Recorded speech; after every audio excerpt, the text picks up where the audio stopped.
2016. Cette politique territoriale est à la fois volontariste et ambitieuse, et le titre de la mission 1 en témoigne, un aménagement équilibré, garant de la cohésion, de la performance et de la solidarité territoriale. C'est vraiment incroyable.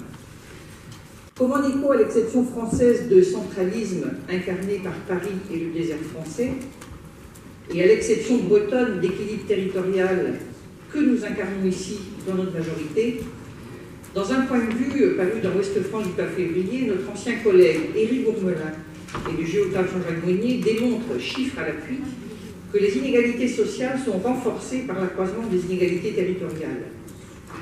Derrière la moyenne des 2% d'augmentation du PIB de la France entre 2006 et 2013 se cachent des inégalités croissantes et criantes entre les territoires. En effet, Paris et la région Île-de-France augmentent leur PIB de plus de 9%, soit plus que l'Allemagne, alors que l'augmentation du PIB en province avec des guillemets bien sûr, est en réalité de 0%. D'où provient cet accroissement des inégalités? Je cite les deux auteurs du point de vue. D'abord, de l'abandon d'une réelle volonté de développement équilibré du territoire. L'État s'est borné à mieux définir les compétences des collectivités, mais en diminuant à la fois leur autonomie fiscale et son intervention dans le développement régional. Confirmé récemment dans leur ascension par la réforme des collectivités, le Grand Paris et les métropoles polarisent les investissements et les créations d'emplois.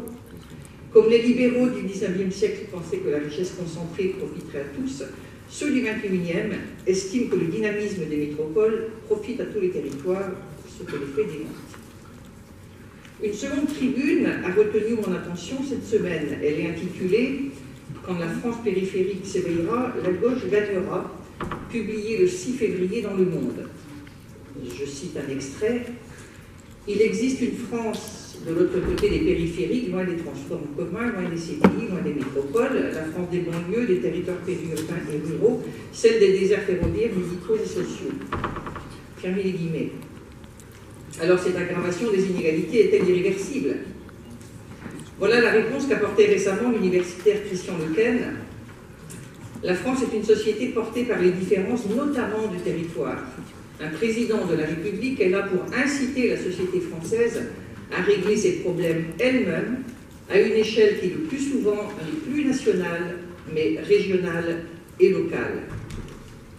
Alors, s'il existe une région, certes amputée de son 5e département et dépourvue des moyens et des pouvoirs de ses consoeurs européennes, s'il existe une région qui aujourd'hui irrigue ses politiques publiques et son action publique des valeurs que sont la liberté, l'égalité et la fraternité, mais surtout la justice, il s'agit bien de la région Bretagne lorsqu'elle contractualise avec les territoires autour d'enjeux partagés. Notre région doit accompagner dans ses contrats de partenariat et autres politiques la réforme territoriale et non absorber et accompagner les effets de recomposition infrarégionale. La redistribution des cartes a abouti à la création des 2 métropoles que sont Brest et Rennes, et les 101 EPCI se sont vus réduire au nombre de 59 depuis le 1er janvier 2017. Cette mutation territoriale renforce la nécessité de mieux connaître les dynamiques en cours pour déterminer et affiner les politiques publiques et pour piloter l'élaboration du SRADET, le schéma régional d'aménagement, de développement durable et d'égalité des territoires, dont nous débattrons plus tard. Mais je le disais dans ma précédente intervention, la justice et donc l'équité territoriale sont la priorité et le fil rouge de notre action. L'observation doit nous permettre d'adapter nos réponses globales et régionales aux réalités locales et de faire en sorte que soient partagés à tous les échelons régionaux, jusqu'au moindre des centres-bourgs, les enjeux stratégiques de développement et d'adaptation indissociables des transitions climatiques, transition numérique, énergétique et agricole, avec leurs répercussions économiques et sociales. Cette observation, donc cet observatoire, prendra en compte la classe économie, elle-même conjuguée aux indicateurs de l'indice du développement humain, qui est bien plus pertinent en Bretagne que le dogmatique PIB.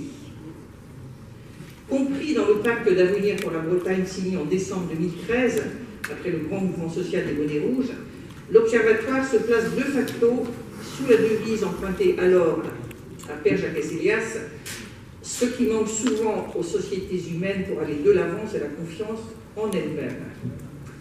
Dieu sait, s'il existe, que la Bretagne et ses habitants gardent confiance en eux-mêmes malgré les difficultés.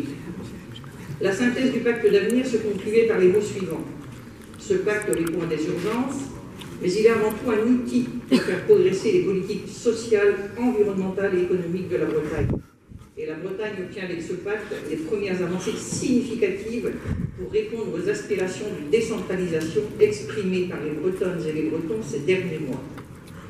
Et le pacte d'avenir incluait l'observation, donc un observatoire, et sa traduction en diagnostic et en tendance, comme le préalable à l'adéquation et à l'adaptation des actions et des politiques publiques aux enjeux et à leurs évolutions.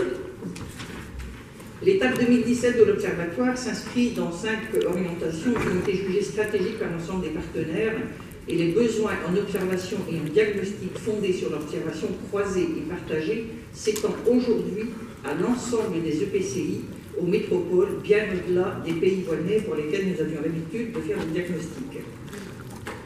Un proverbe breton affirme qu'il n'y a pas de bon vent au marin qui ne sait pas où il va.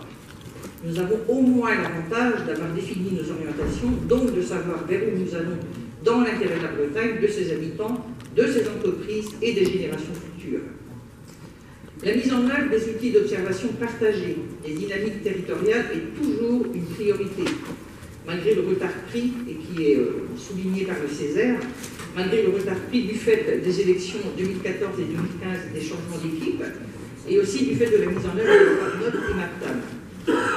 Aussi le fait que si tout seul on va plus vite, ensemble on va plus loin, et que c'est un outil qui est vraiment mutualisé et partagé.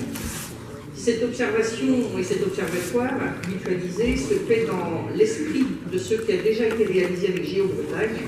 Il faut rappeler que nous fêtons en 2017 les 10 ans de Géo-Bretagne, démarche initiée par l'État et la région en 2007, qui fédère aujourd'hui 133 institutions publiques et qui permet de partager gratuitement de très nombreuses données géolocalisées, accessibles à tous et qui nourrissent la pensée des décideurs en Bretagne. Merci. Merci.